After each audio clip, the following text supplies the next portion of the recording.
Hello, I'm Max. Welcome back to Climate Change Awareness.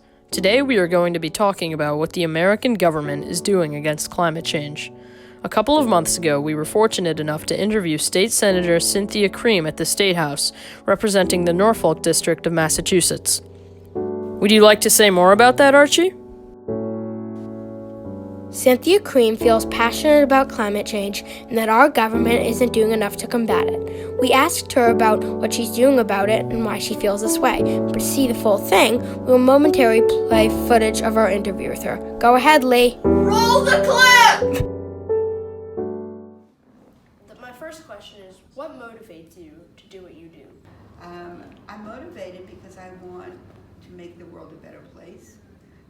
I want to be part of the process that helps with issues like civil rights, gun control, climate change, healthcare, and I want to be at the table to have a say and a voice.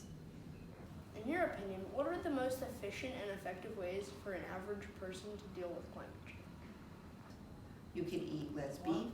You can not use plastic straws. You can use the disposable straws. Paper straws or metal straws. They sell metal straws now. You can bike and not use the car so much. You can not eat as much beef. You can not use gas. You can think of all these kinds of things to not create more of a problem for climate change. And I think people are really getting on to that now that they didn't before. And so if you think of all these things, you turn on the gas stove or you burn a wood stove, all of these things creates problems for the environment. Opinion, is climate change a partisan debate? The federal government, I think that the president has made it a partisan debate. I think it's unfortunate that we pulled out of the Paris Accord. I think that it now does become partisan. I think there are some bills in Congress that are being proposed by Democrats. I think there are some people that don't believe that we have a problem of climate change. I think the most interesting thing is that it seems to be an issue that your generation is really into. Your younger generation are making their voices heard. They did that on gun control, and they're doing that on climate change. And I understand why. It's your planet, and you're going to be the ones that are going to have a planet or not, and it's going to affect you more than it is other people. So I think a lot of young people are making their voices heard, and I think there are more Democrats, at least at federal level, that are interested in doing something about it. Countries are doing the worst in relation to the environment. Which country is what? Are doing the worst in relation to the environment. Done the best because we've been more interested in it, and I think that we are now going backwards, rolling back some of what we had, some of the protections that we had. Pulling out of Paris puts us in a bad place. I think most countries who are now part of that Paris deal realize we need to do something for our climate. I think we were a leader, and I think we're falling back on that. What are the biggest barriers that you as a state legislator face? It's been a barrier to convince people how important that it is to recognize climate change. There are lobbyists, people that lobby for the oil companies, for big coal, and they use their influence to tell people we shouldn't be investing in alternate sources of energy.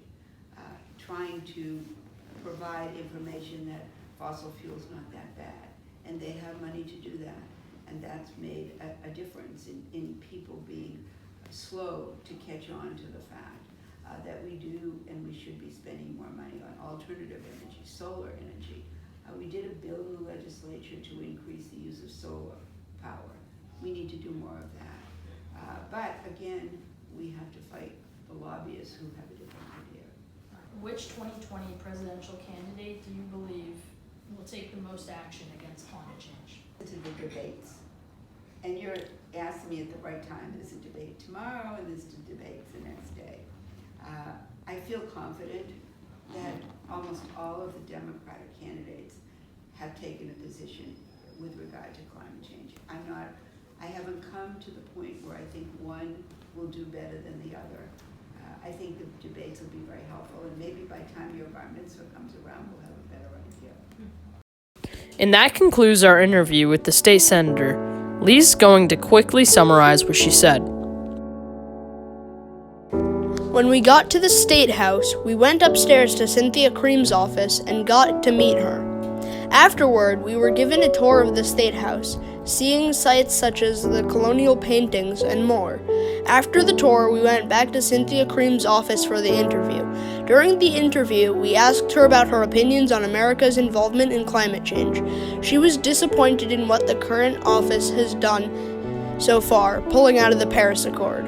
We also asked her about some things average people could do to help the environment: eat more vegetables, get an electric car, use less electricity, and even about some barriers she faced as a state legislator. Thanks for watching today. But wait, this video seems incomplete, only discussing the interview, right? That's why we're doing a part 2 and part 3 in the next couple of videos. Before you go, we'll leave you with a quote by David Attenborough that Archie will say. Right now, we are facing a man-made disaster of global scale, our greatest threat in thousands of years: climate change.